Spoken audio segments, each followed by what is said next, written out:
ஹைட்ல போயிருக்குங்க. Slower பால், danger பவுலர்னு சொன்ன big பண்ணாங்க, wicket விட்டுருக்காங்க. ஹாரிஸ் இந்த கேட்சை பிடிச்சிருக்காரு. ஐ திங்க் பொய்யா மொழியா இந்த ஃபர்ஸ்ட் 6 ஓவர்ல இன்னும் கொஞ்சம் அக்ரெசிவா ஆடலாம். நேரா கையில விழுந்திருக்கா. சம கேட்சுங்க. நேத்தி அங்கதான் பேட்ரோலிங் பண்ணிட்டு இருந்தாரு அமித் சாத்திக்கு. அதே இடத்துல இன்னொரு அட்டகாசமான கேட்ச். பவர் பிளேல ஆடினீங்கன்னா அந்த மேட்சை பெரும்பாலும் நிறைய முறை பார்த்துருக்கோம். சொல்லி முடிக்கல போல்டு போய் ஏன்பா அந்த ஸ்கூட்டர் இன்னும் அந்த சேத்துல தள்ளிட்டு போட்டார்.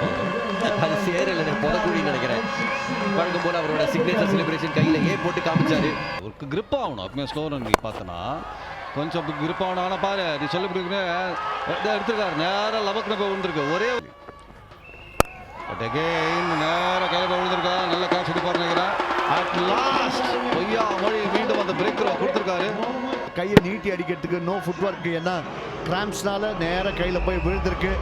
பட் அவரோட இன்னிங்ஸ் ஒரு டெஸ்ட்ரக்டிவ் இன்னிங்ஸ் ஆடிட்டு போறாரு. 68 ஆஃப்